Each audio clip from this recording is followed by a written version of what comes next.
All right, jumping right back in. No words, no pep talk, no nothing. We're back after a couple weeks off. Weddings attended, birthdays celebrated, Maya in the house. What's up? Nice little special guest appearance to start off the show right there. Hey, Maya, come on in. Hey, big Maya, how you doing? Her head's fucking bigger than mine. It's sweet. Big head Maya in the house. Talk to me, kid. How you feeling? How you living? Good, bro. Good. We're entering the sports doldrums, as I like to call them. Pretty much just baseball, some UFC on the weekends, some boxing here and there, some NFL, spring training, highlight tapes we overreact to if we like our team's performances in practice. And then obviously the NBA draft. Tracking NBA drafted players and seeing if they're actually going to show up to minicamp. Yeah, crazy times. I know you, let's lead off there because I know you had a passionate stance on it. You talked about it in the group chat. Obviously, we're talking about Ace Bailey, to throw back to, the real ones of the show, the fans, the verbal flop, if you will, trying to position himself to get drafted by Washington at 6, good market, a team where he'd be the number one guy. And Danny Ainge said, fuck what you heard. We're taking you at 5. We don't care. I mean, he's lucky. I'll be clear. He's going to get a lot of good run in Utah. Might start, to be honest. There's a good chance he could actually earn a starting spot on that type of a roster.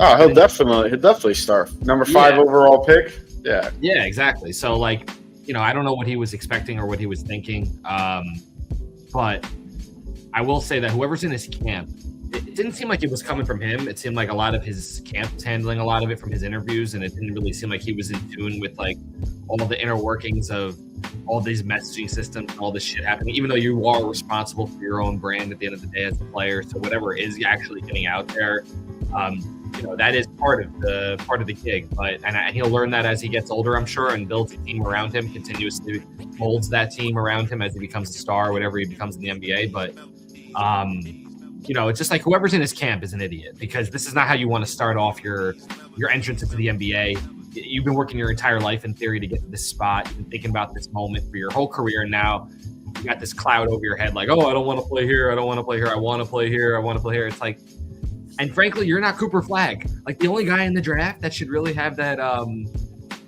autonomy essentially, or that actual feel obliged to even give a thought like that, it would be a Cooper Flagg. So those are my initial thoughts on it. I still think he'll be a hell of a player. I mean, his skill set is ridiculous. He's huge. He's 6'10". And I think that he could be huge with that rest of that team. The way that Utah's being built right now, Danny Ainge, they're fucking cool. But whoever's in his camp is a dweeb. It's frankly how I feel about it. I think that I agree with a lot of what you're saying. There's a few things I'll just, maybe poke holes in, play devil's advocate, will say. The whole camp thing, from what I understand, he is a relatively underexperienced agent. It's not like one of these super agents, unless you're fucking Scott Boras, who basically goes into every negotiation with the client, I'm going for the most money, and I don't care what you think, feel, or say. And I have all the leverage. And I will get you the most money, and I will get me the most money, and that's how I do business. And he makes that clear. I believe that Ace Bailey's agent, like I said, I think he's just another NBA player's father, and his only client is Ace Bailey besides his own son, or something like that, something along those lines. He's not an NBA super agent by any means. No. So at some point, if you're anyone other than a Scott Boras, Rich Paul, Drew Rosenhaus type, then your agent works for you. You don't work guy that for your agent. And all those receivers, whatever his name is, he's been making a name for himself.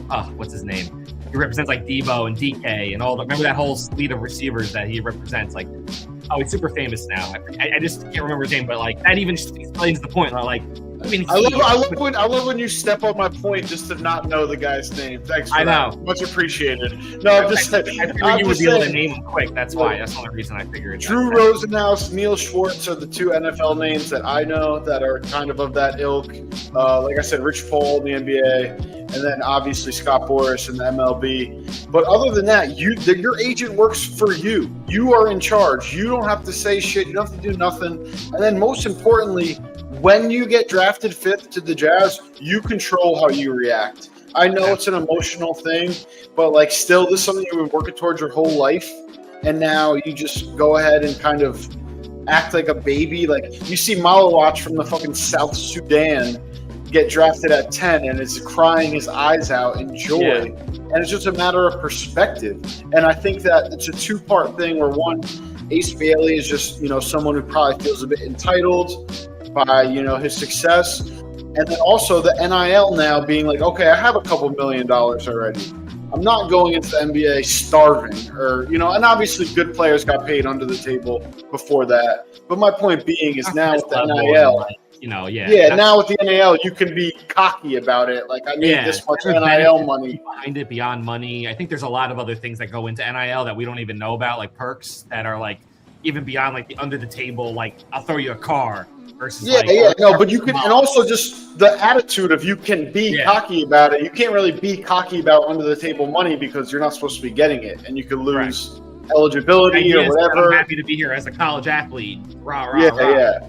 Yeah. So, but all this being said, I think that if you are a team like the Sixers, or I believe the Hornets picked 4th, and you wanted Ace Bailey and you didn't pick him because his attitude, this and that. You're just creating a blueprint for guys who don't want to play on your team to just be like, okay, we just won't draft you then. It's almost like a concession or you know what I mean? Or a surrender. You're surrendering. You're folding on the check. You're folding on the check. We can say it like that, I guess. Like you're surrendering. You're surrendering. You're just like, okay, people don't want to get drafted. You basically are surrendering your third overall pick for a 5th or a 6th overall pick because the guy doesn't want to play. Like, you have to kind of just be like, oh, that's not what you want? Fuck what you want. And that's what Danny Ainge did. Danny Ainge at 5 was like, oh, you don't want to go to Utah? Fuck you. I don't care. Like, you're going to have to either make it work at Utah or sit out or do this or do that. Like, you have to kind of maintain a level of power. And we've talked about the Sixers' ineptitude as a franchise on this broadcast before. Broadcast. That's very, very fucking dickhead of me to call us a broadcast. But, on this platform, we'll say. Platform. But either way, just like, I don't know. It's a weird move. And like I said, when you see the contrast of Malawach getting drafted and he's crying his eyes out, and then you see Ace Bailey getting drafted and he looks like someone just shot his dog in the foot. Like, it makes me upset like that.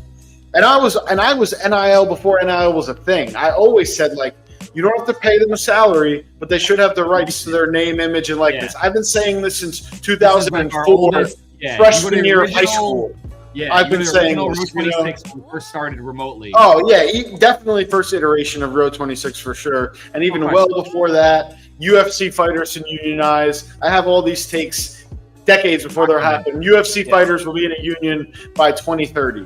I have all these takes years in advance. But not to pat my own back any further, are there any other just like standout draft moves, picks, anything that had you kind of scratch your head or be like, oh, good shit on draft night? Yeah, a couple things. I think you hit on some good points there, by the way, on like, Malawach, mentioning him in terms of like the way he felt. Obviously, Edgecombe, another guy who went to the Sixers and like crying his eyes out. Like, love those kinds of guys.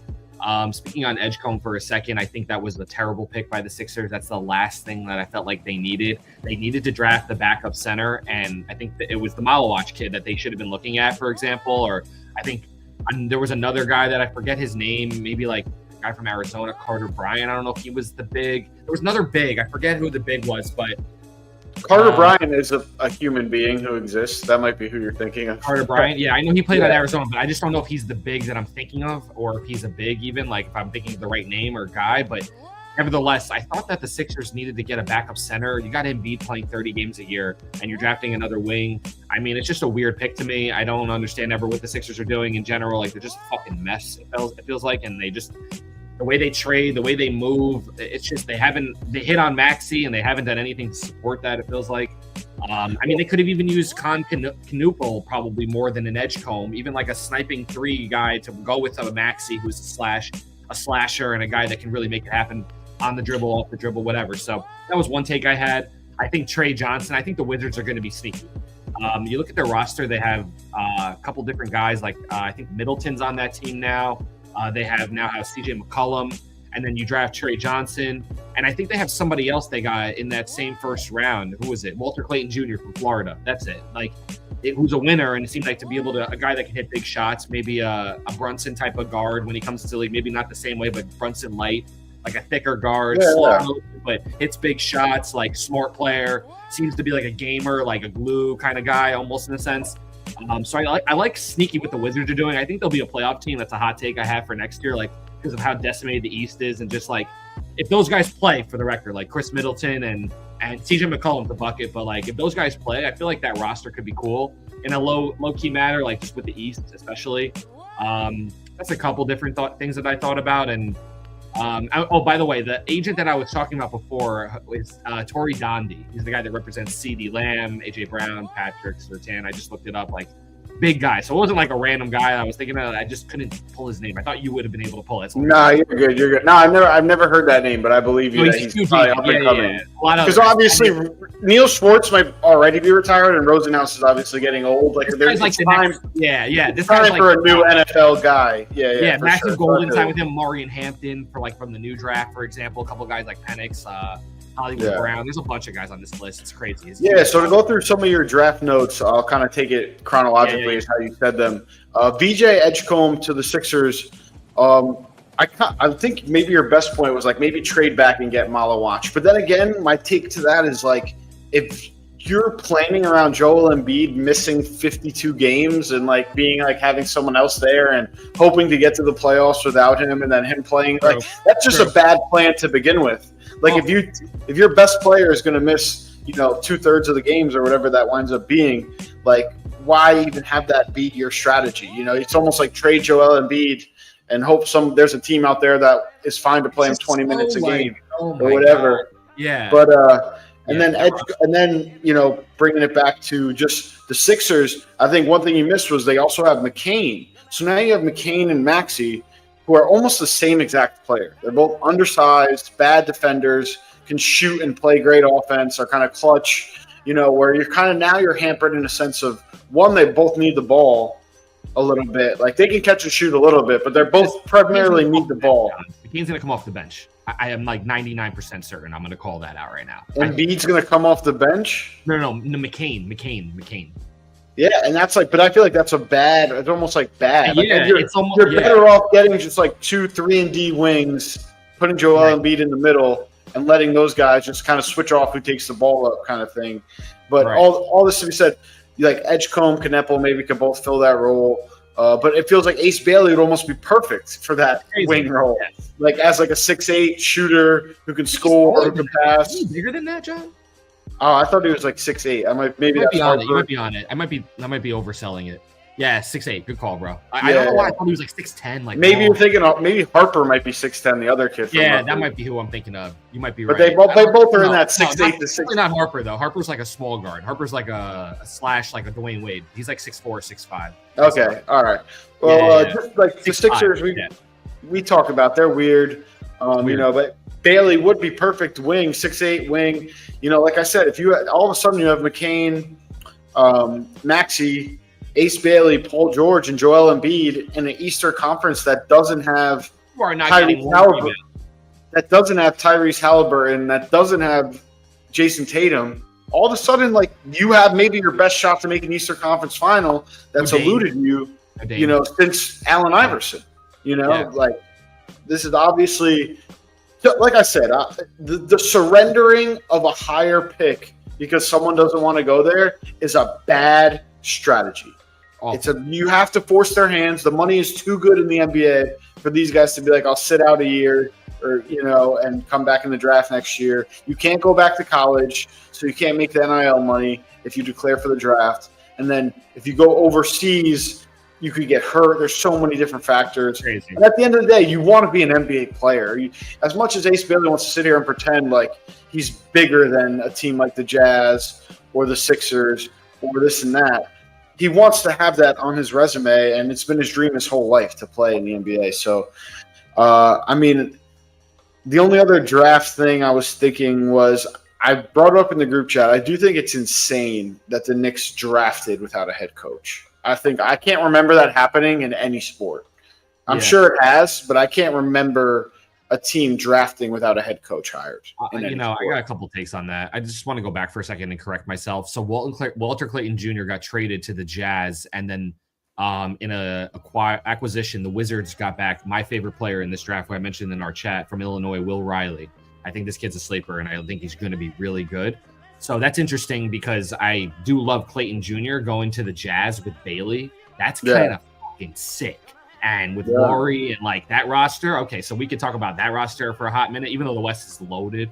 That Utah Jazz team, low-key Danny Ainge is crazy, dude. Clayton Jr. and Ace Bailey in the same draft. That's fucking nuts, all right? I mean, we might be looking back on that duo like at one point or another being like, yo, Danny Ainge just fucking cooked everyone. So just have to say that. But Will Riley, I like with the Wizards. What I mentioned before, I still stick on my take with the Wizards being an 8th seed next year, maybe, or a play-in team. Like definitely making a move towards a playoff team. But similar maybe to like the Pistons this year. Yeah, like, exactly. Something like that. Speaking of the Pistons, we can just keep it going here. If you saw what I posted in the chat about what's the name, Malik Beasley apparently was gambling on games and props and stuff like that. He's being investigated by the district attorney. So that's interesting. Hometown. We'll see how that goes. Yeah, we'll see how that goes. And then I was saying the Knicks drafting without a coach. And the Knicks drafting without a coach. This whole thing with Worldwide West and Leon is starting to reek a little. Some of these stories that have come out about these guys before, I can remember like the Austin Rivers story that he tells about like the way he fucked around with Austin Rivers and when he signed him and then signed Derrick Rose and the nepotism involved and all this shit and the way they treat players and stuff like that. Like, I'll be clear.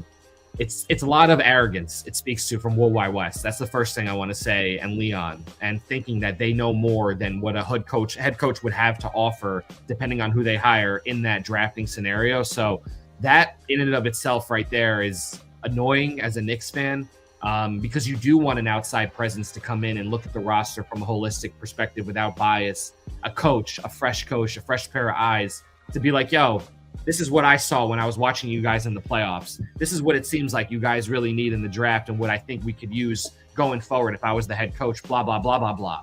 And the fact that they didn't have that in the room, I mean, I don't know what to say. I mean, it's very and just to be clear, I'm going to say to be fair, because I think the criticism is fair regardless. But to be clear, the Knicks had one late second-round pick. It wasn't like they were drafting in the top 10. Still, I don't care. It's in the room, and he was like, "Yo, you got to trade up for this guy. We'll go win the championship. Forge this guy for this guy." Like, he's in the room. It's malpractice to draft without a head coach hired. I'm sorry. I want to be a fan of this team. I'm trying to throw my. That all these asks of all that, they had a plan, and it fell on its face. They had something was in the works that they thought was in the works, and then it didn't happen. Yeah, I mean, it's crazy. A couple more things that will wrap up kind of the draft. Draft/Knicks head coaching search. The one thing I wanted to say was crazy that the one Chinese guy who got drafted like early thought he was projected second round, and I heard something he said here. He was like, "I just like to sleep, eat, and like play video games." Mm-hmm. I'm like, awesome, love that. Like fucking, I'm sure he'll be a great pick. Sitting up in like the row 26, I think. If I was a listening man when I saw that video, it looked like he was. He looked like he was like, "What? Me?" Like there's a famous like Lil Sass Barstool video where he made that like he pretended to get drafted and it was like, "What the fuck? Why am I getting like?" That's literally like that joke was what that looked like. That Chinese guy getting drafted. Okay, I don't remember his name. Oh well, fucking, I'm not gonna look it up. The other thing I had to say was about the Knicks coaching search. If there was a guy that I think would be good, and this is, I'm going to be 100% honest with you, NBA assistant coaches, I don't know fuck all about, if I'm being clear. Like, I remember Tom Thibodeau for the Celtics when, like, Doc Rivers was like, they were like, there's a couple that stick out here and there. Budenholzer. I know a few. Budenholzer for fucking, what's his face, Popovich a few years ago. Yeah. But the one that stands out to me, and I think it might be only virtually of circumstance, is because remember when Chris Finch hurt his leg? Yeah. And he had to like someone ran into him on the sideline, he fractured his shit or something like that. The other guy was Maury, who was the one actually being like yelling at the players like on the TV. And for whatever, he looked comfortable in that role. They made it to the Western Conference Finals that year when Finch had the bad knee. That guy, I just, for whatever, maybe it's solely because of circumstance, and I saw him at the forefront of a young team. He's familiar with Karl Anthony Towns, and they went to the Western Conference Final that year. They didn't make it to the Western Conference Final this year with Finch being the forward-facing guy, making those yelling whatever fucking shit. I'm sure Finch was just telling that guy what to do, but still, that guy left a good impression on me. And I'll say it now, if the Knicks hire Morey from the Timberwolves, I will commit to being a Knicks fan. Full declaration on the podcast. Is he a man of my word? Am I unaware of something? Is he a candidate? Yeah, they interviewed him. He was in the news for it.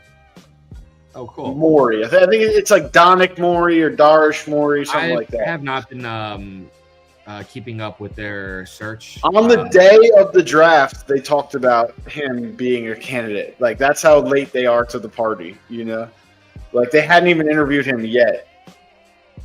That's our thing. I'm going to look it up real quick because I want to get it right. Interviewing guys during the finals. It's Micah Nori. That's his name. Are there rules around interviewing coaches during the finals or anything like that? Is there any ruling around any of that shit?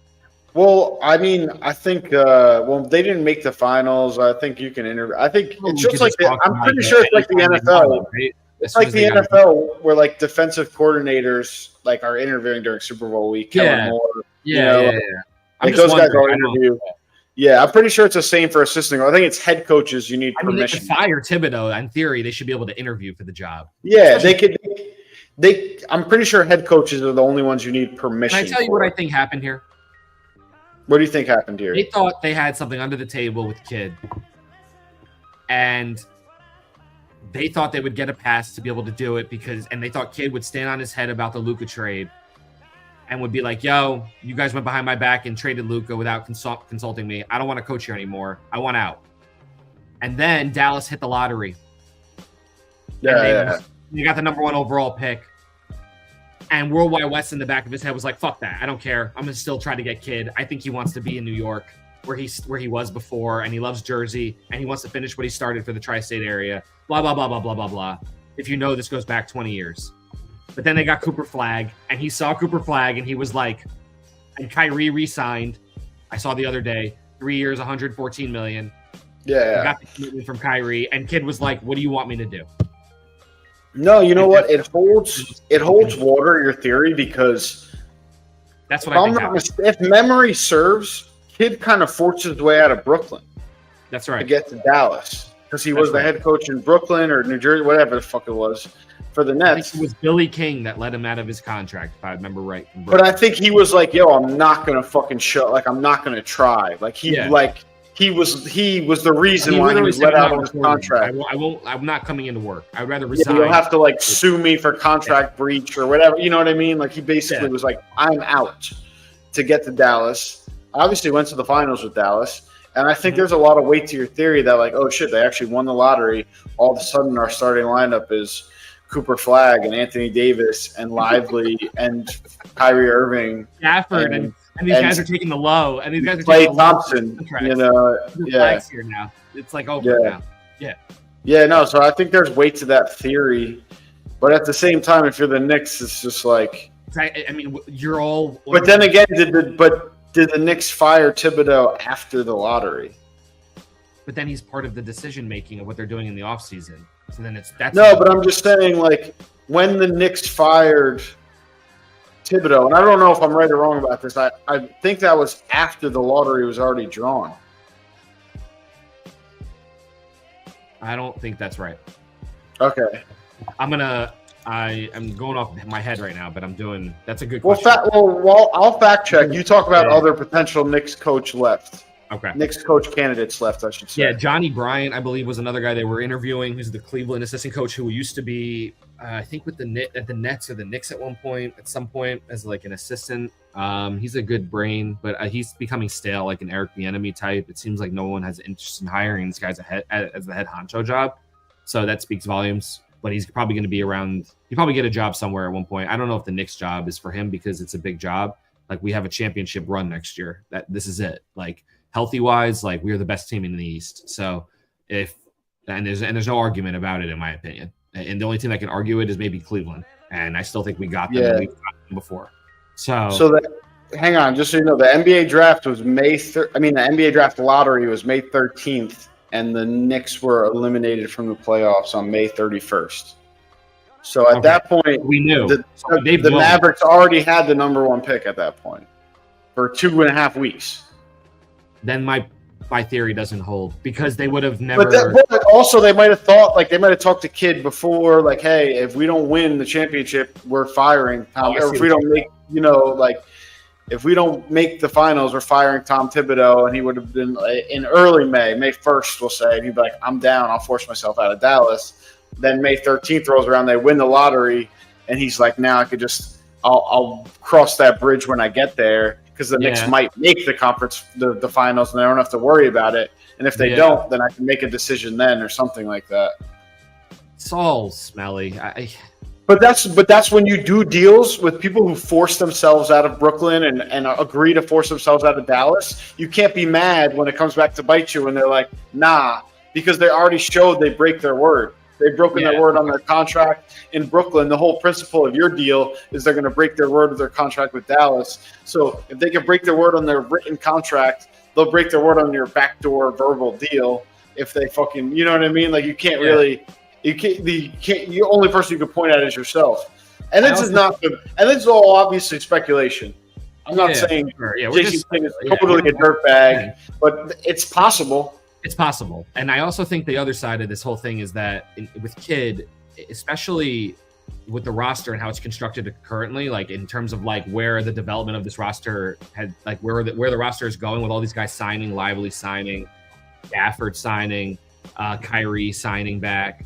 All these guys being there, it makes me think that in a lot of ways that Kidd was assessing his options and he's like, what's the difference in his head? Like I could go win a championship in New York, or I could just stay here and not have to get through all this hoopla of learning new players and learning all this new stuff. I have years under my belt with this team. A lot of this foundational roster like Lively and PJ Washington and some of the other bench guys, whatever, Gafford even went to the finals with me. So even though there's pieces here that I've never went to the finals with, and Kyrie, but if you think about other guys like Anthony Davis being added to the mix, I mean, that's nice mix if you add him to any mix. And then you add in Klay Thompson.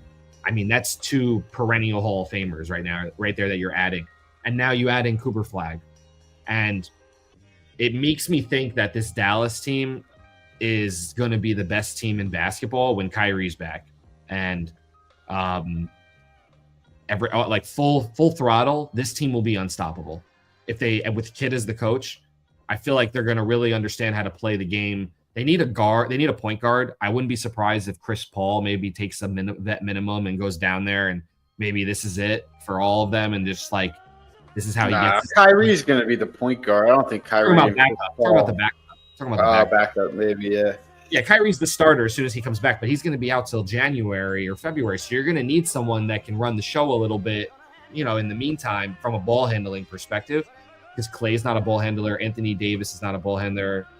Cooper Flag is a good player. He's not known for ball handling. He can handle the ball. Like he could do. I think his passing is like the low key the best part of his game. Like I think he's underrated. I think that he could have scored a lot more at Duke and wanted to be a willing passer and get his teammates involved. I think there's a reason why Kneppel and Malawash are going top 10. I think he made the team win too. That's a big part of it. He's not Jabari Parker where they barely did any noise in any tournament.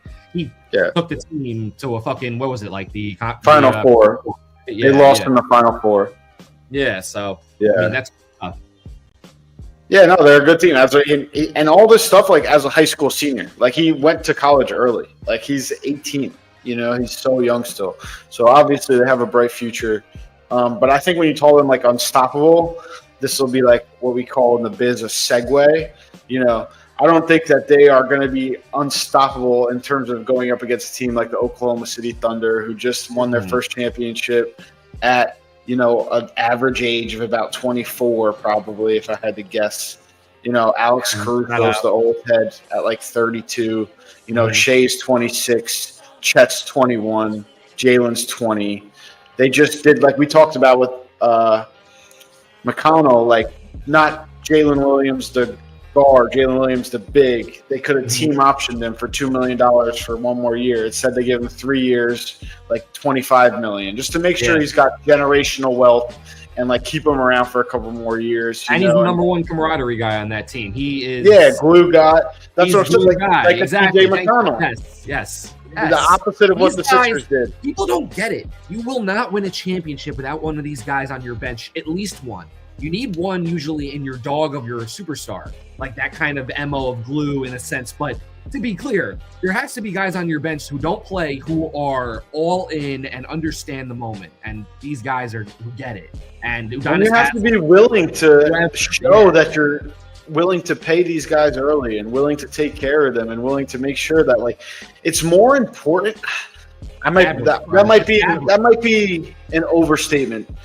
It's equally as important to take care of your good role players who are great teammates and chemistry and glue guys. It's just as important to take care of those guys, overpaying them a little. Don't get me wrong. I'm not saying, because there's bad examples of this, not to be a hater, but with Josh Hart makes $20 million a year, that's too much money.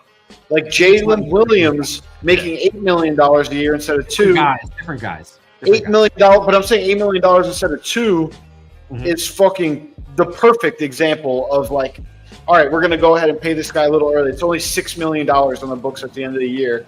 And we got a good, not just him happy, but Shay's happy. And the other Jalen Williams happy. And Chet's happy. And Caruso's happy. It sets a tone. It's just like our team, we take care of our guys. It's also a team-friendly kind of deal. Like Jalen Williams could have maybe fished the market and maybe became like a $10 million guy with like maybe a different organization, a smaller. Yeah, if you let him play on the $2 million next year and then you lose him after next year. Right. Or you just give him an offering that maybe is just middle of the road. We'll give you like $5 million a year, and he, like, his agent like fishes out the market and sees that like maybe he can get $10 million out there, like. And then you lose, and then the rest of the team is like, what the fuck? But instead, the big example is like all Jalen Williams in the world was guaranteed was $2.1 million if the team picks up the option after this year. Exactly. Like that's all he could. He could get hurt next year on that $2.1 million, never play again. And instead, they give him like $25 million over 3. To be like, look, like I said, it still is only $6 million more on the cap next year. And to agree with you, he's still worth every penny of it, even if he doesn't play a ton. He plays well in the regular season, and like you said, a great guy, just like a great teammate. And then, Jay Will got paid. Fuck yeah, that's how the other players on the team are reacting. Like the difference between $2 million guaranteed for the rest of your life and $25 million guaranteed for the rest of your life, it's fucking 12x. You know what I mean? It's like you're 12 times more set for the rest of your life than you were. Team friendly, so the rest of the team looks at that, and when those guys have to get paid, maybe they don't lean into taking the most amount of dollar to make it work with everybody. It sets a tone for you know what I mean? Like everyone's gonna want to buy in because this guy's taking 3 years, $24 million, when Shay's about to make probably $48 million a year. Like maybe Shea will take $42 million a year instead, and then that'll. And they're also set with tons of picks and tons, And if they have to move on from, I don't think they will. But let's say like a Chet, and then they have Jalen step into that role, and then draft someone else because they have all these picks, and they try to rebuild. Like it gives you like flexibility, if you will, and then you make sure you have your Shea Gilgeous-Alexander, and then keep building defensively with the Lou Dorts and the Carusos of the world, and they just have a plan, and I think that they're going to be good. They won. Granted, it was in 7. It was with Halliburton getting hurt. Everyone's poking holes in it. Shea's the worst MVP. This is the worst finals team, and there's some merit to if you want to talk about worse in terms of entertainment value, but in terms of how good they are. This team is still so young to win a championship. Maybe the youngest championship team that I can remember, at least in my mind. I'm trying to think of a weaker champion. I'm just thinking. The Bucks a couple of years ago. The Bucks are better. Giannis I don't think the Bucks were better, honestly. I don't think. Drew Holiday, Chris Middleton. Chris Middleton is barely in the NBA. Drew Holiday just got dumped for salary. I know it was a couple of years ago. So at finals run. Chris Middleton was great that finals run. He was equatable to Jalen Williams in that finals run. You know what I'm saying? Yeah. No. I mean, I don't know if he had 40 in the finals like Jalen Williams. He had game winners. I remember that. He hit a lot of game winners for them. He was their main end of the game guy because Giannis can't shoot. I remember it was like a thing. Like he was like their end of the game. Sometimes it would be like only him for the last 2 minutes of the game because literally Giannis can't shoot a lick, and they would block it off. I mean, if Giannis and SGA are a push, maybe you want to give the edge to Giannis. That one's debatable. We'll call that one debatable. I'll say that's a push. Bro, that's a good dart. I'm trying to think of others. But I think where it comes into where it gets like, and then we can get into the Jalen Williams and Chet versus Middleton and Holiday. But I think after that, it's easily like the Caruso, the Dort, the Jalen Williams, the other Jalen Williams. Like, I think those role players are better. And defensively, I just think this Thunder team is really, really fucking good. Like, Chet just gets, like, efficient, like 6 of 8 or 5 of 7, but has, like, 5 blocks. Oh, Dante was on that team, DiVincenzo. Give me Lou Dort over Dante DiVincenzo all day. Yeah, that sounds fair. It's closer than the way you said it, but I agree with you. Different player. I mean, that's a team that came to my mind, and mainly because that Suns team wasn't that good either. Oh, PJ Tucker was the other guy that I was thinking of. That's it. Oh, Bobby Portis. And give me Caruso over PJ Tucker, Bobby Portis. You know what I mean? I think we agree that the Thunder.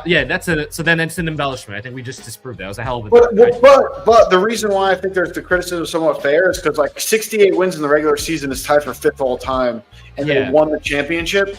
Sure. And this is nowhere near an all-time great team. No question. They're they're a good middle of the pack championship team. There's a lot that are better. There's a few that are whatever you want to say. Like they are just because they won a lot of regular season games, like. There's a lot of teams that haven't won a championship that are better than this team. That's what I'll say. The Warriors, the 73-9 Warriors are better. 73. I mean, that's the obvious one. I'm even thinking like the Phoenix Suns with like Nash and Amari and Sean Murray and Joe Johnson. Like I think that team could take this team. I think we might look back. That's like a nostalgia bias. Like that was a fun team. Even though they had a lot of holes. They had a lot of holes defensively. Looking back, there's a reason why they. There's a Chinese phrase, John. It's called Tingbudo. It means I don't understand anything, and that's what you would say about Thibodeau. I mean, D'Antoni. D'Antoni, when you think about no defense, that's what he would say. Tingbudo. Yeah. No, it just doesn't.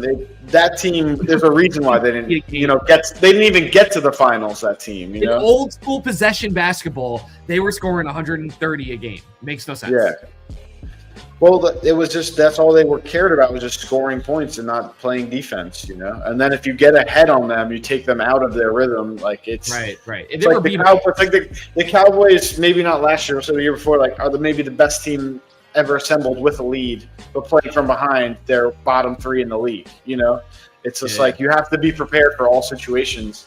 Like you can't just be one-sided or one-dimensional. But shout out to the fucking Thunder. They won it all really young, and they could potentially win more. Shout out to Sam Presti. Very unique and interesting story. Yeah. If you look back on it, he was like a white rapper. He has like videos. He released rap albums. I think one of them was called like Milk Money.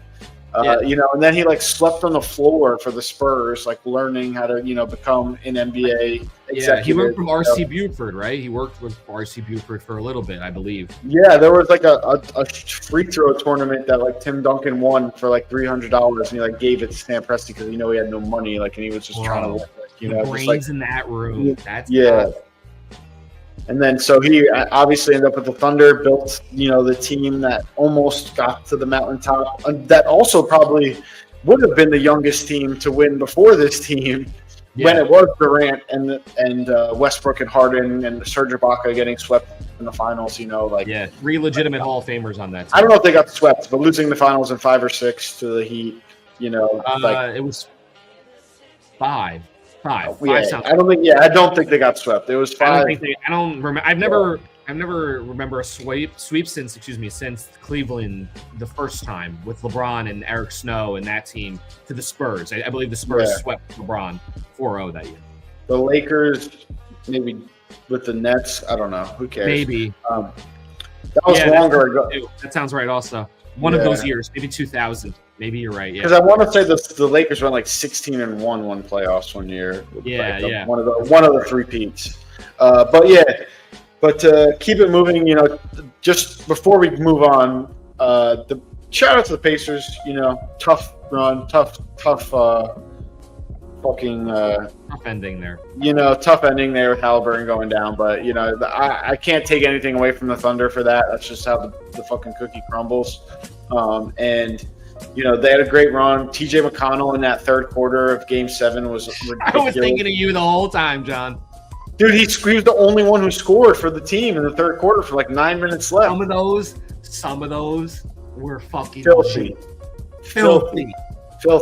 But he was also getting abused. Gym with these kids. But he was also getting abused.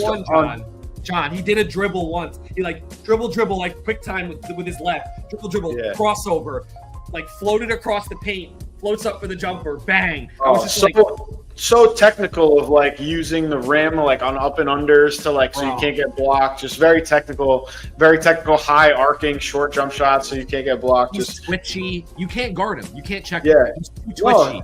He's just but then on defense, he's on balance. We got to be fair. Defensively, SGA, which he was trying to guard SGA, and SGA would just draw a double and get an easy assist. Yeah. He was drawing the double, getting an easy assist basically every possession. Fundamental basketball. McConnell couldn't stay in front of him, and SGA realized like, I have teammates, like I can just pass, and that's why you needed. They dominated as much as TJ McConnell played well offensively in that third quarter. That's when the game turned because the Pacers were winning at halftime. Despite Halliburton's injury, the Pacers were winning by 1 point at halftime in the third quarter is where the game turned. Basically, the Pacers were like, just go one-on-one with McConnell. The Thunder were like, just go one-on-one with McConnell. He did great. He did the best he could. But, he has to stay on the court now. He should be guarding Lou Dort in the corner. Tyrese would be on SGA in theory or whatever it might be. He would be on the off-ball guy that doesn't really score. And instead, he has to be on ball because it's the way it's set up. Well, they set it up that everyone else would be too big for him. Exactly. So SGA is still 6'5" or 6'6", but he's really going to guard a 6'8" Lou Dort. They would just be like, go in the paint, and he's strong too, Very strong. And real quick, I know we got the music. He has this long extension on his jump shot. SGA, he's a very tough cover. Another twitchy guy. And I know we got the music on already, but shout out to the Panthers. I think I said Panthers in 5. They won in 6. Yeah, they're fucking dominant. They gotta. We're about to get into it in a second. Don't worry, we can start there actually if you want. All right, Sam Bennett already re-signed. Marshawn said he's not leaving, so we'll see. They're going for glory, it would seem, and we can go. That'll be part of the quiz. But let's start with the Hotz corner here. Everyone, lock in, get your drinks. All right.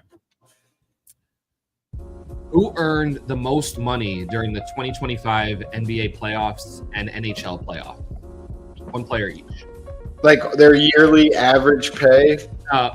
Like who earned in your eyes like the most money? Oh, with their performance to getting re-signed? Performance, exactly. In the 2025 NBA playoffs it doesn't have to be someone that necessarily made the finals, but anybody that impressed you, whoever you think should be named on the NHL side. Does it have to have an expiring contract or just anybody? No parameter.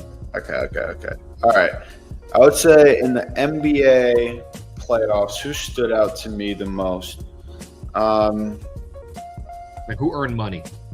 It's funny, we just said that fucking, what's his name, 12x his money, but I would say that Jalen Williams probably on the Thunder is going to get a max, and he's not making much money right now at all. Okay. Or close to it, so I would say Jalen Williams, not the one that already got paid. Earned his money. Yeah, for sure. That's a great one. Yeah. And then for the NHL, I don't know. I know Sam Bennett got paid a lot, but 8 years.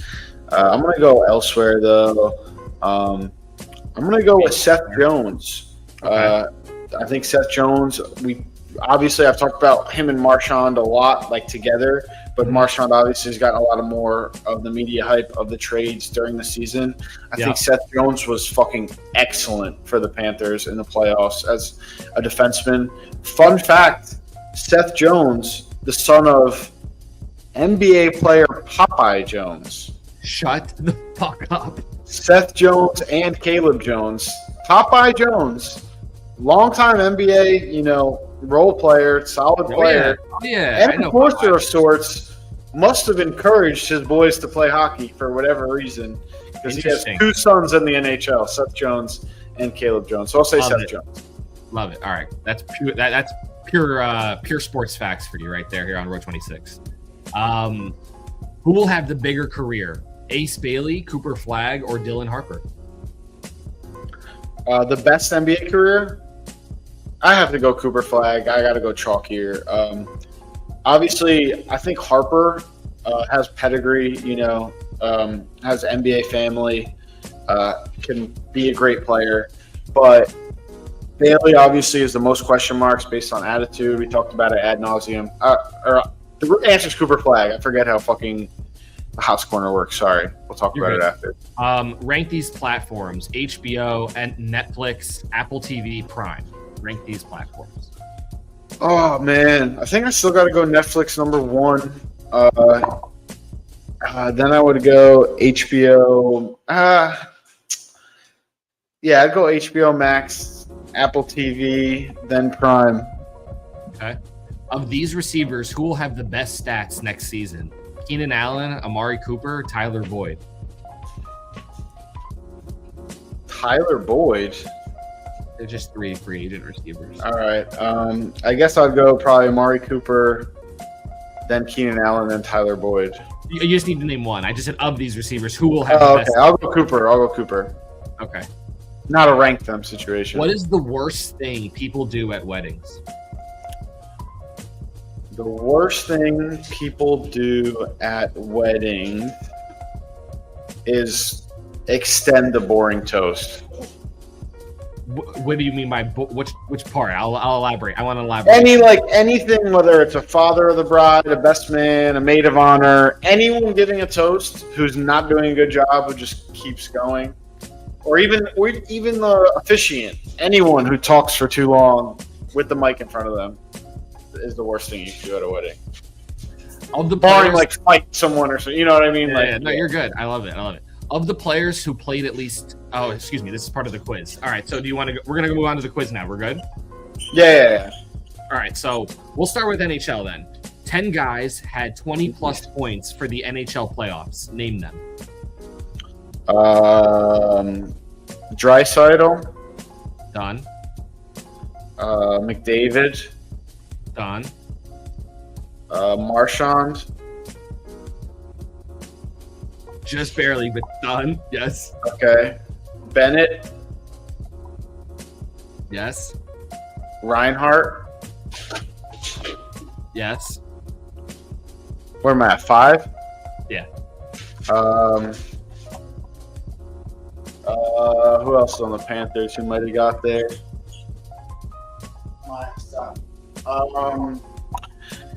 Barkov? Yes. That's 6. I don't think I'm going to say it, but I don't think I'm right. Tkachuk? Yes. So that's 7. Tkachuk had more than Barkov and Marshall. Oh, because I thought Tkachuk started late. As well, I thought Tkachuk started late. He must have just got a lot of assists. All right. Okay. You're missing 1, 2. I'm missing 3. I have 7. 3 guys. Yeah. Thinking there's got to be another Oiler there, but I'm trying to think who it is. Corey Perry? That's no, one that miss. was a bad guess. We'll give you 3 misses. That's 1 miss. All right, I got 7 out of 10. Is it all Oiler? No, I shouldn't ask for hints yet. I'll wait till I get 2 more wrong. I'll wait till I get 2 more wrong. Yeah. All right, Florida Panthers. I already have Marchand, Reinhart, Barkov, Bennett, Tkachuk, and then I have on the Oilers, I have McDavid and the Russian guy, Draisaitl. Fuck. I feel like I have to keep guessing Oilers and fucking Panthers. They had 6 more games than everyone else. Evander Kane? That's 2 misses. Fuck. Are there any other Panthers? Maybe I'm getting too Oiler-centric. Or the Panthers. Who else on the fucking Panthers? I named 5 of them already. Panthers. He's a defenseman, but I know Seth Jones was getting some points. All right, Seth Jones. Fuck it. Nah, you need it's got to be all forwards. There is another Panther, and he has the most of all the Panthers. How about that? And you have a name. Wow, that's crazy. How's that for a comment and a clue? Wow. And I said Tkachuk, Reinhart, Bennett, Barkov. Tkachuk, Reinhart, Bennett, Barkov, and Marchand, and I'm missing one? Damn, I'm fucking... He had the most points in the playoffs. And he's a forward? Has to be. Left wing, center, or right wing? Not saying anything. Google it real quick. Hockey reference and the guy's name. Should give it to you. I have it right in front of me. He's a forward. Yeah, he's a forward. Okay. Who am I blanking? One of the clue that I know about him, shoots lefty. He's a lefty. That's I don't know.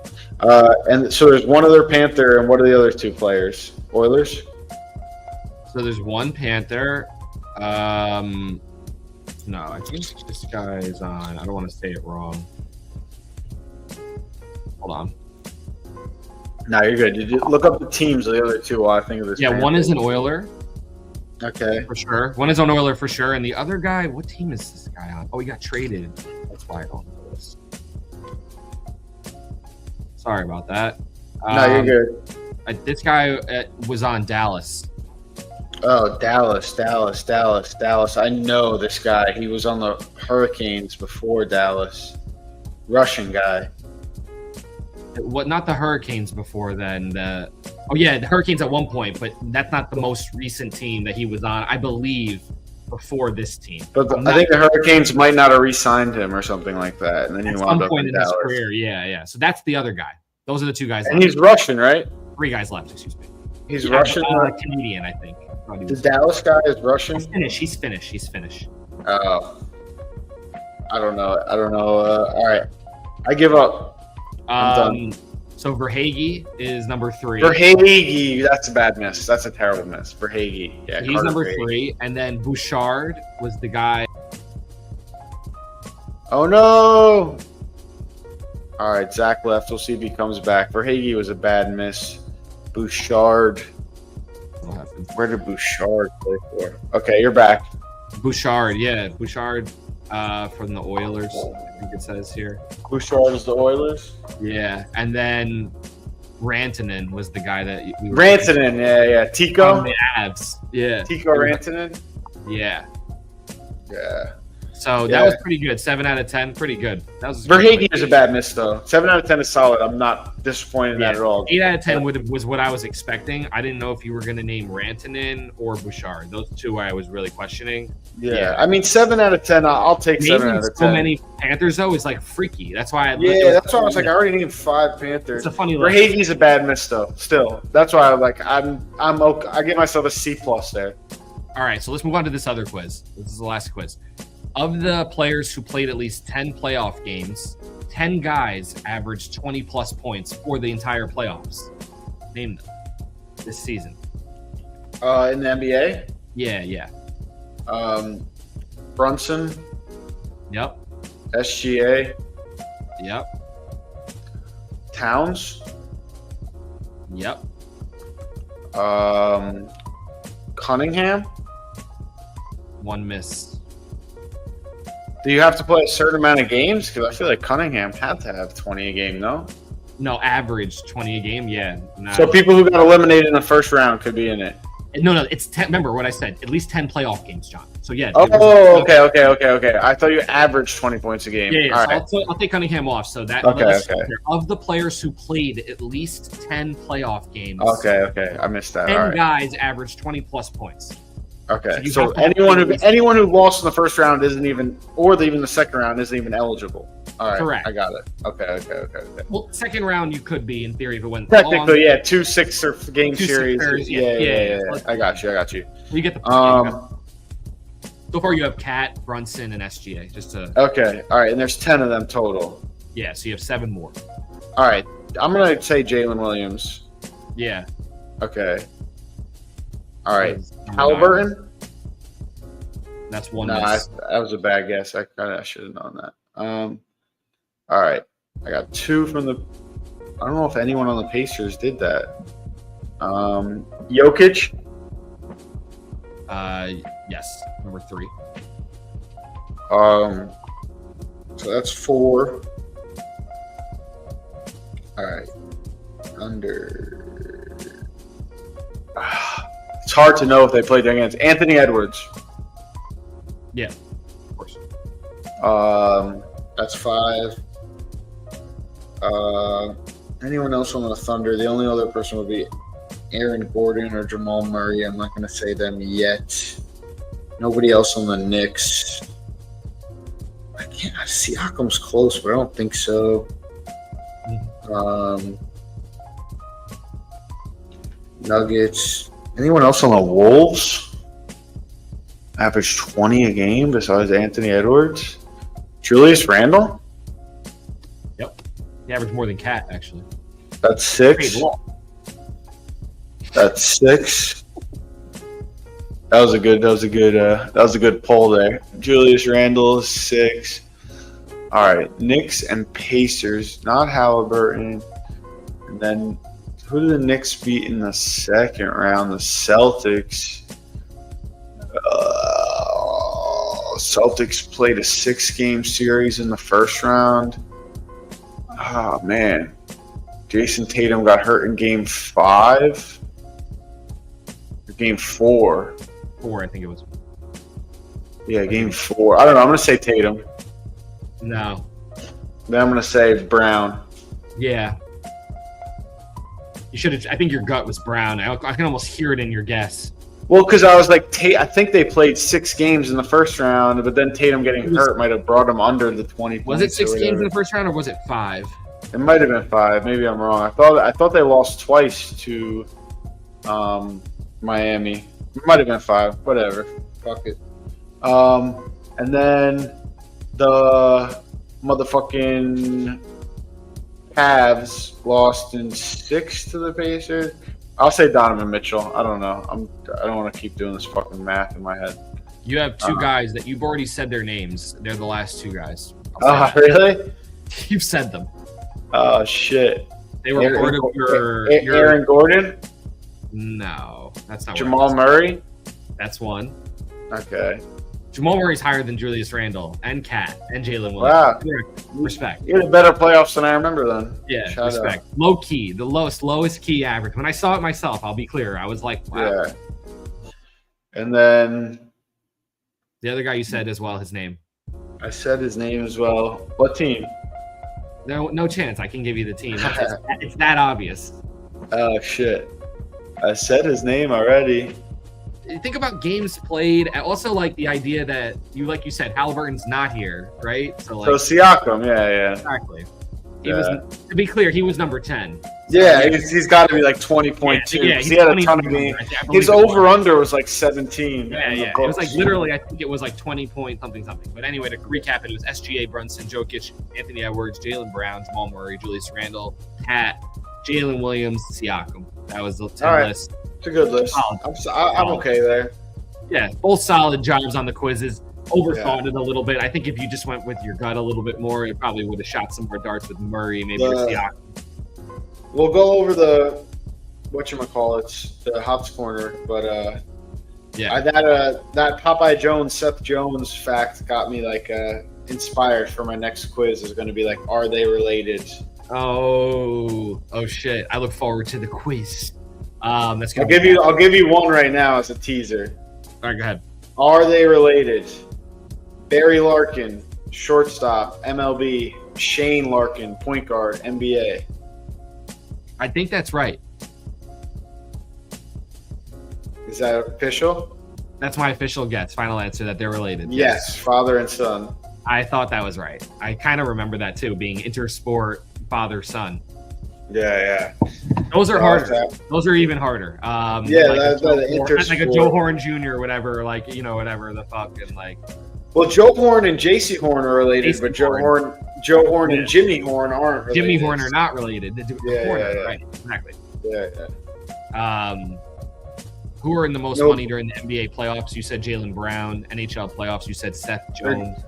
Jalen Williams And Seth Jones. Yeah, I feel good about that. Good Not names. too much bad. Some other guys I was thinking about, like in terms of like played outside their body and earned their money. I think one of those guys got paid, which is Nas Reed. Another good performance in the playoffs. Finally got paid out, earned his money. So that was cool to see. And then another guy that I was thinking about who earned some money, I thought was in Indiana, Nemhard. I thought that he earned a lot of money this playoffs with his defense on Brunson and just like big shot making. Like I was watching some of the YouTube highlights earlier today, this morning while I was drinking my coffee, and I was just like watching like this playoff run by Indiana and like just like without watching it as a Knick fan and like being able to actually watch it.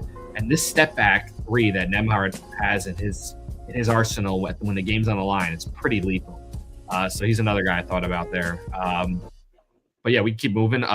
Who will have the bigger career, Ace Bailey, Cooper Flagg, or Dylan Harper? I agree with you, yeah. Cooper Flagg just seems to have all these fundamentals. That scrimmage just really sits with me with the USA team. The way he was playing, the confidence, the jump shooting even, like just the way he sees also the game, you can tell with his passing. And then with the tournament, I mean, that was just like a cherry on top. But like seeing how he performed with those pros, I think that really set a number with me. I remember watching that video a lot and just like watching him. It's just, you can tell guys have that certain shake and that certain rhythm and like stuff you can't teach. And if you're a ball watcher, you understand. Yeah, I think that's a poignant point because I think that a lot of his game, he's like has an NBA game already. Yeah. And even though he fell short in college, it was almost because like he didn't want to be like a Walter Clayton and just like pull up deep threes and like just take over. And, you know, like he wants to play the game the right way. And I think that's going to translate really well in the NBA, especially going to a team that is, like we've talked about, somewhat ready to win. So he kind of got the best of both worlds. Obviously, Dallas kind of looking like they made out in that trade. I don't think they got that pick that ended up being the lottery from that trade. But then again, if you keep Luka, you might not get that spot because you're a 6 seed or a 7 seed instead of a 10 seed. Yeah, but it's like I'm basically falling on, can I give them any credit for trading Luka because this happened? And I'm kind of falling on no. You know, like they walked into some luck.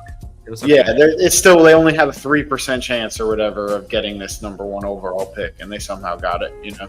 Yeah, I think they just got abused a little bit, and the NBA gods were like, all right, we'll throw you one bone here. It seems like you're getting killed, Nico, and like with Kyrie's injury, it's just like a cherry on top. So you think it's rigged? Do you think they rigged it? Like, yeah, I think in some capacity, like I've always thought the draft is rigged. It goes back to the Patrick draft, you know, if you're a Knicks fan. So like, you know, I've always thought in some capacity it's rigged, but at the same time, it's like what is going to happen to Cooper Flagg if he went to, who was the number 2 pick? I think it was, whatchamacallit? I'm blanking. I know the 3rd is the Sixers. I know the 4th is the Hornets. I know the 5th is the fucking Jazz. I know the 6th is the Wizards. You know what I mean? I asked it, though, because we both can't remember. The Spurs. I wanted to say Spurs, but I didn't fucking say it too. Fuck, I should just trust myself. Let's just play a game here. Let's say if it was based on the way the NFL runs and it's based on your previous year's success, and they had a top 8 pick instead, right? And Cooper Flagg goes to the Spurs. I mean, all right, sorry to cut you off, but I do think that the lottery does stop teams, or at least discourages teams from tanking a little bit. Because think about how bad tanking is already a problem. If it was like a guarantee that the worst record got you the first pick, we'd be having teams out there go 0-82. Tanking isn't the problem. Money is the problem. Most of these guys, you can hear it on the podcast. Most of these guys don't give a fuck. You hear Paul George, the way he talks, the way these guys, even Anthony Edwards' reaction after he lost, sitting next to Mike Conley, acting like everything was all good. His fucking career is basically ending, and like that was his best shot to win a ring, and you're like laughing up there, yucking it up. Like it's just like these Gen Z kids silent in the moment because they don't feel it the same, John. This money is disgusting nowadays, and it's just something I sit with. Like, I'm not saying Anthony Edwards within the lines isn't super competitive and wants to win every time he's out there. It's not about that. It's just about like an overarching theme of like the life that they live and this like preconceived notion of being 100 millionaire. So like everything's gonna be okay in a sentiment, I guess, in a way. It's just like the money is overwhelming nowadays, and it's starting now at a younger age. So these guys come in with this more stoic, kind of nothing moves them attitude, this like bullshit, nothing matters, nothing moves me. But it's like then you got guys who play hard and do everything the right way, and like Jalen Williams, who has that personality, but he's amazing. He does everything the right way. Yeah. But I'm saying, because like they are foul baiters, quote unquote, like people don't like them because like SGA doesn't give off that vibe that he doesn't care. He wants to. He seems like he wants to win. He's fucking out there every night. Like maybe there's a little bit of like a showy aspect of like me, but people hate SGA. People are like I said, like he's like a very people hate like. But that's my point. Is like. To Anthony Edwards' perspective, like, yeah, I want to win. We lost. Like, what am I gonna do? Like, it's at the same time. It's like even if you win, fucking people are gonna say shit about you critically. Yeah. Like, you know, it's like about Ant specifically. It's like because Ant is a very competitive guy from my eye, and he seems to be one of the more competitive guys like SGA that wants to win and wants legacy and wants the glory too. So it's not about him. It's about those words and kind of that tenor when I watch those two on that podium talking and like. That being a theme, in my opinion, of today's basketball, in a sense of the new age basketball player, in a sense of like, they're almost as excited to be in the off season as they are to be playing in the regular season for titles. Well, I do think that like, I hear where you're coming from, and there's like I agree with you that I love the guys that are like pissed when they lose, and that TJ like, McConnell is for blood, dude. Yeah, I like the guys who are like devastated when they lose. Like people talk about Halliburton like crying. Like he wasn't crying because he was in pain. He was crying because like he knew this was his best shot. Yeah.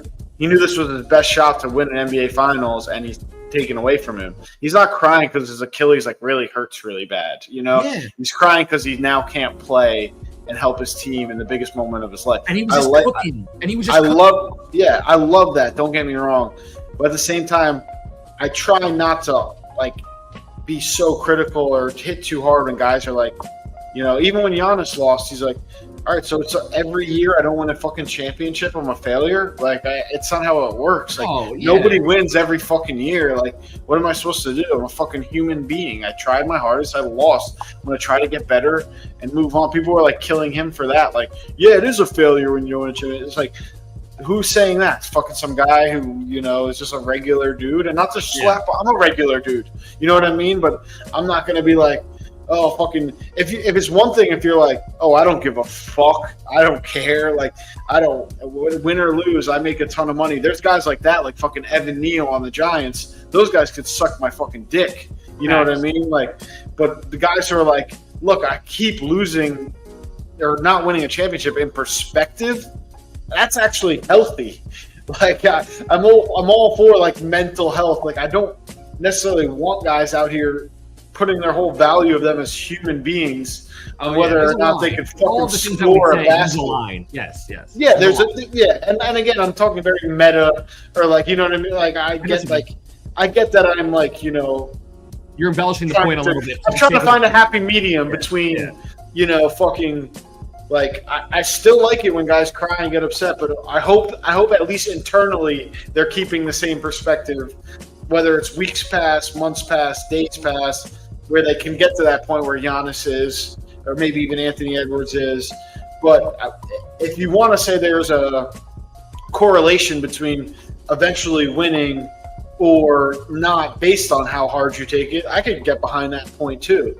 Where like if you're immediately moving on, your odds of winning it eventually might be down. And then I guess that's where Giannis, I'm sorry for rambling, this is a little bit of a ramble, but that's where Giannis kind of goes away because he already won.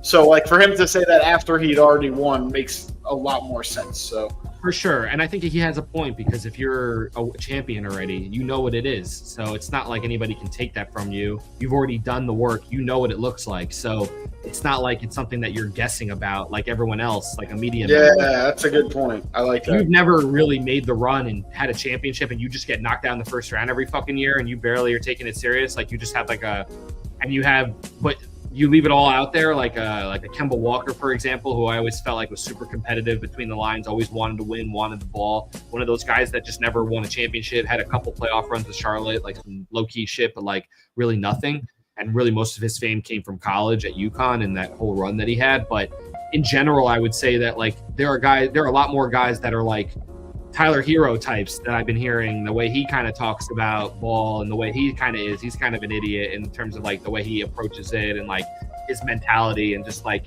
how much he cares and what he cares about and stuff like that. And thank God for coaches like Spoelstra that probably push the shit out of him. But like, I just, with this new age of player, even the Ace Bailey stuff now, you hear about guys not wanting to go to places in the NBA. That's very rare. Like, you don't hear about that ever in the NBA, and that's just weird shit. Well, we bring up money, and that's why I said I think that NIL money has to do with it, where they could be cocky about, like, making a lot of money before they even get to the NBA. And I also think, like, what you said was really intellectual about how, like, Giannis is speaking from a space of experience, and that's something that I fully believe on in all walks of life. For sure. The worst type of advice to get is advice from someone who's telling you to do something they've never done. Literally. Or get to a place they've never been. Literally. Like, that is like, that advice just needs to be audited completely. Yeah. And that speaks to anyone in any type of circumstance. Could be good advice. Someone telling you about like someone telling you about dealing with the loss of a sibling and they've never lost a sibling. Like, you could just take that advice and throw it in the fucking garbage because they're speaking from no experience. It's a white person telling a black person. From the entity of loss and the idea of that perspective, but the specific nature of how it is to lose a sibling, let's say, from a whatever perspective, they can't speak about those depths and the brotherhood. Let's say if you've lost, I'm just saying, like, you just lost a sibling and someone who's never lost a sibling comes up to you and be like, "This is how I would deal with it." That's zero advice. I know how it feels. This is how I would deal with it. I know how it feels. Zero advice. That advice will zero value. I know how it feels. You got to start with the I know how it feels. No, you don't know how it feels. That's the whole point. Right. That's my point. Yeah. That's exactly my point. That's zero. That's zero level advice. I think, and it's like I said, it's like to take it a step further. It's like a man trying to tell a woman in pregnancy. It's a white guy trying to tell a black guy. Like, it's just, you don't fucking know. Our country's really good. Keep your mouth shut. Telling people that they have no idea about things they have no idea about, and telling people what to do and what the advice is. Yeah. No, because I speak because there's one moment in the history of the show, and we'll close the show with this. The show, The Challenge, where a guy came onto the show. He's supposed to be on the cast, then his father passed away, and someone dropped out. And he joins the cast later, and the guy's kind of being an asshole. His dad just died, but whatever. But he's like following this one guy around and giving him shit, chirping him, and the guy says back to him, like, "I hope the apple fell far from the fucking tree. Like, you're not like I hope your dad was better than you," kind of shit. And it was like, okay, like, that guy was being an asshole. You wanted to say something cutting and mean and hurt him. You did. And you said it. But instead of owning that, like, afterwards when they asked him about it and said, like, I was an asshole, I shouldn't have done that. I wanted to hurt his feelings in that moment because he was fucking pissing me off, following me around, chirping me. I just wanted to cut him and hurt him. He said, like, he spun it as, like, I meant it as in, like, he shouldn't have been there that soon after his dad died. Like, if my dad died, I wouldn't have been back competing on the show that quickly. It's like, now you just fucked yourself. Now you're the ultimate asshole of the world because your dad's still alive. You have no idea what it's like, how you react. Talk about digging your own hole. You're just backed up, like slowly backed up, looking forward, and just fell behind into a ditch. I would have exponentially, and it was a fucked up move regardless, but if you just owned it and were like, I wanted to hurt his fucking feelings. I wanted to piss him off because he was pissing me off. So I said the meanest thing I could think of, or, the most cutting thing I could think of. And then that's what I did. I regret it.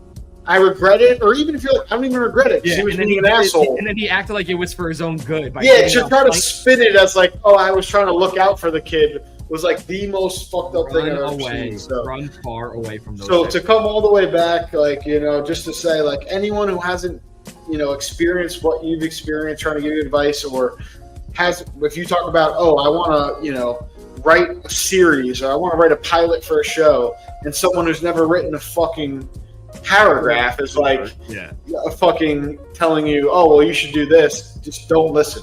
Maybe do the opposite of what they say. That's why John is, I'm sure, snapped at that reporter. The guy's going to talk about the idea of winning and losing and trying and how much. Exactly. And you're like, he's like, how do you not view this as a failure? They're like, I'm an MVP, a finals MVP. I literally caught an alley-oop in Game 7 of a playoff game, up 1 with and 1.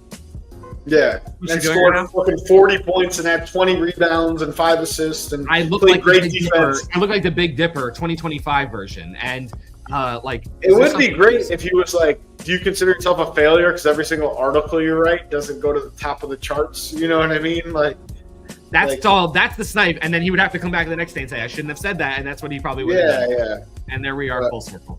But yeah, that's the quote of the day. Don't take advice from people who haven't been to where you're trying to get. Facts. Or at least audit the shit out of it, even if it sounds good. But yeah, that's us. Unless they're telling you what not to do. Unless they're telling you what not to do. Maybe that's good. Maybe that could be decent advice considering their avoidance tactics. Yeah. Because they haven't been there, so they know what not to do to get there. Hence the avoidance tactics. Yes. Yeah. Exactly. All right. Later, skater. We'll call it row 26. We'll be back next week. Enjoy your Sunday.